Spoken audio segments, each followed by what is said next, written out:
E aí, gente, tudo bom? Estamos de volta para continuarmos o nosso estudo do livro de Tito e hoje nós vamos iniciar o capítulo 2. No nosso cronograma de leitura, nós deveríamos ler no capítulo 2, dos versos 1 ao 10.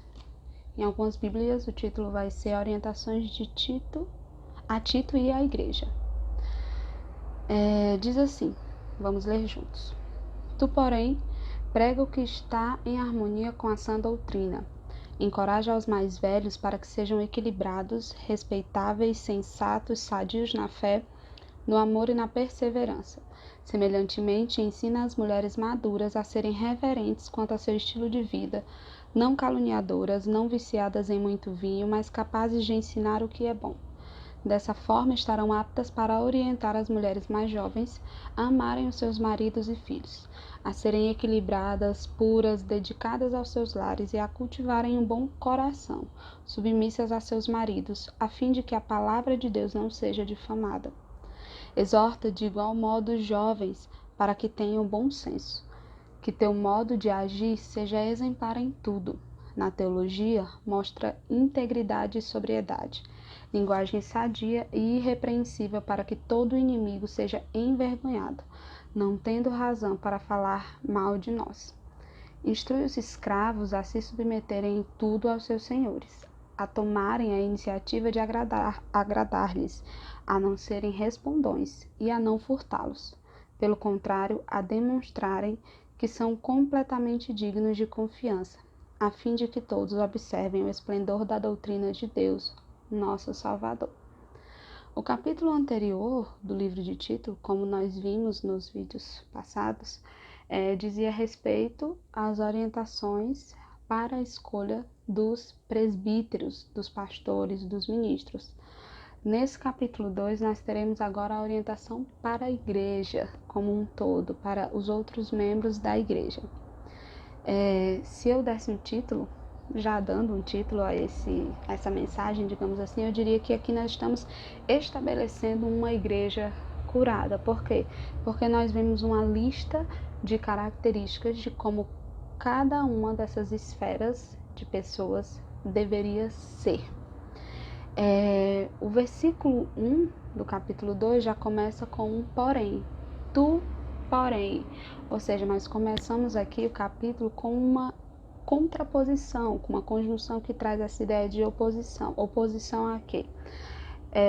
Paulo termina no verso 16 do capítulo 1 dizendo assim: eles afirmam que conhecem a Deus, mas por meio de suas atitudes o negam. Ou seja, Paulo estava falando daqueles judaizantes, os hipócritas, que diziam conhecer a Deus, mas que as suas práticas, o seu comportamento negava que eles de fato conheciam a Deus. E aí Paulo diz a Tito: tu, porém, prega o que está em harmonia com a sã doutrina. Ou seja, prega o que está em harmonia com os princípios e a revelação de Deus por meio das Escrituras.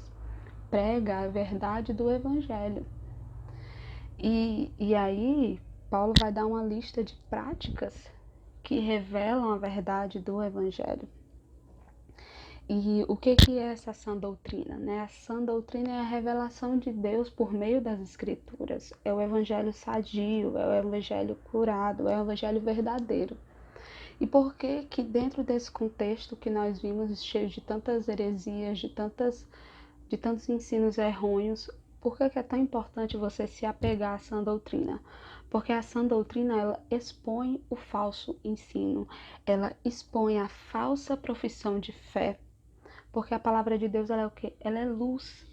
E a luz, ela vai iluminar sobre as trevas, ela vai iluminar sobre a escuridão e vai trazer à tona aquilo que está escondido no escuro. A sã doutrina, ela também lida com o comportamento das pessoas. A palavra, ela é o nosso manual. É através da leitura da palavra, por meio da revelação do Espírito Santo, que nós somos transformados, que nós aprendemos a nos comportar de acordo com a verdade. E ela nos guia para a maturidade. A sã doutrina nos leva a amadurecermos, a nos tornarmos filhos maduros, né? Filhos que caminham de acordo com o caráter de Cristo. Nós vemos batendo nessa tecla, né? Nosso chamado é nos tornarmos parecidos com Jesus, carregarmos aquilo que faz parte do seu caráter. E é o verdadeiro ensino que vai nos levar a esse caminho. Então era muito importante para Paulo dizer a Tito: prega o que está em harmonia com a sã doutrina, porque pregando a sã doutrina, ele ia levar as pessoas a terem essas séries de comportamento que ele listou aqui. E assim, o meu objetivo nesse estudo não é detalhar cada comportamento de cada tipo de pessoa aqui, mas é tentar trazer à tona aquilo que é geral para a igreja, né? Aqui nós temos conselhos para os mais velhos, para os cristãos mais, né, maduros, digamos assim, em idade. Para as mulheres também mais velhas, as mulheres maduras, e para as mulheres mais novas, para as jovens casadas, digamos assim. Conselhos para os jovens e conselhos para os escravos ou servos em algumas versões. O que me chama a atenção aqui é que nós percebemos que a Igreja de Cristo, ela tem o quê? Uma diversidade. A Igreja de Cristo, ela não é formada só por um tipo de pessoas. Nós vemos aqui que Paulo se preocupou em dar conselho aos velhos, aos jovens, aos escravos, certo? E aqui, quando eu estava lendo, o Espírito me chamou a atenção que cai por terra uma mentira que vem sendo construída ao longo da história, de que existe, essa igreja é a igreja para jovem, não, essa igreja é a igreja para as pessoas mais velhas, essa igreja é a igreja para uma pessoa mais calma. Não, amados, não existe igreja para jovem, não existe igreja para velho, existe a igreja de Cristo, e a igreja de Cristo, ela é uma só. E nós vemos aqui por meio da palavra que o Espírito Santo, que Deus, ele se preocupa com essa diversidade. Agora nós temos que entender que apesar da diversidade que há no corpo de Cristo, o Evangelho é um só, Jesus é um só. E ele não muda. Sua palavra diz que Deus não muda, ele é o mesmo ontem, hoje e será para sempre. Tá? Mas nós vemos aqui a preocupação de que cada pessoa em seu momento da vida receba a instrução correta e tenha um determinado comportamento correto. Nós vemos aqui, os mais velhos precisam ser equilibrados, respeitáveis, sadios na fé, e esses precisam, para nós que somos jovens, ser os nossos espelhos. Nós precisamos olhar para essas pessoas mais maduras na fé do que nós e termos respeito. Ele vai falar também aqui do ensino às mulheres a terem um estilo de vida sadio, mulheres que são capazes de ensinar aquilo que é bom, né? Mulheres que são inspiradoras, que são aptas a orientar as mulheres mais jovens. É lindo também quando ele fala da importância da família, né? Ele fala ensinar as mulheres mais jovens a amarem os seus maridos e filhos, a serem equilibradas, puras e dedicadas aos lares.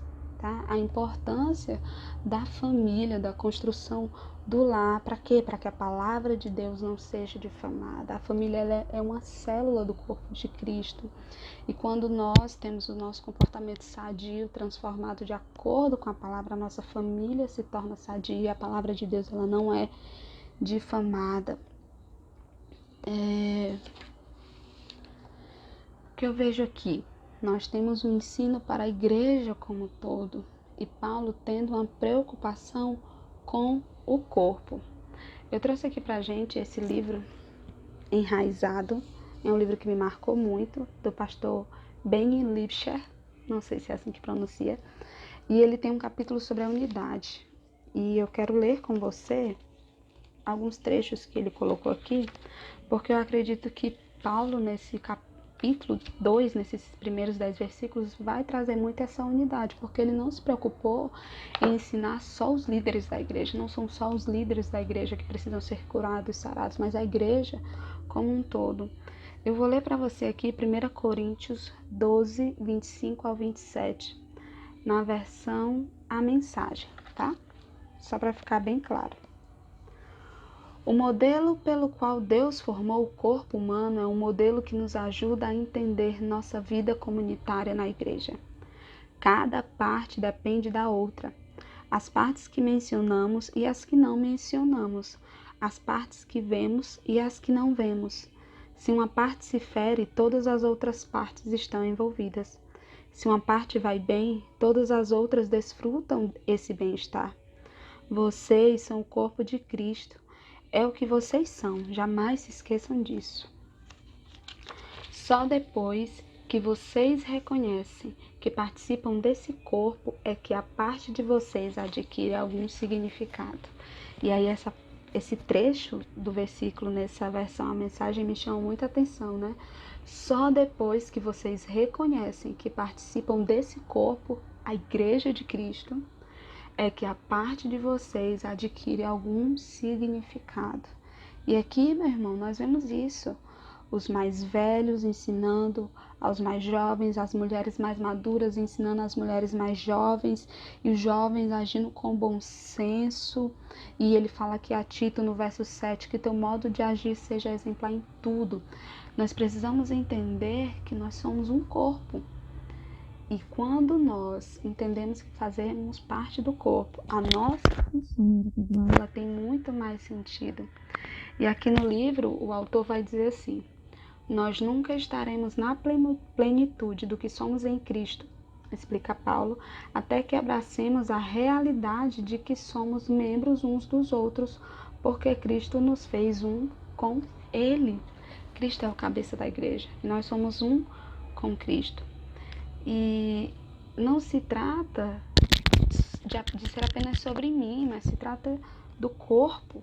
Para que Deus me chamou dentro desse corpo? O propósito de eu ser abençoado é poder servir com mais eficiência uns aos outros. E aí aqui nós vemos isso claramente. E aí para nós encerrarmos o estudo desse capítulo aqui, desses versículos, na verdade, se nós fôssemos resumir o cerne dessa epístola, é o quê? Que as nossas boas obras adornam o testemunho a respeito de Deus. Lembre-se, não são as minhas boas obras que me salvam, mas elas refletem a salvação que me alcançou.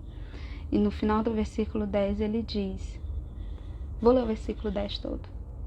Ele fala para os escravos, né? Ensine a não furtá-los, pelo contrário, a demonstrarem que são completamente dignos de confiança. Para quê? A fim de que todos observem o esplendor da doutrina de Deus, nosso Salvador. É no nosso comportamento que as pessoas vão poder ter um vislumbre da doutrina de Deus, do ensinamento de Deus, do caráter de Cristo, nosso Salvador. Amém? Tenha isso em mente. A Igreja de Cristo ela é uma só. E a minha função no corpo ela tem sentido quando eu abraço o corpo como um todo.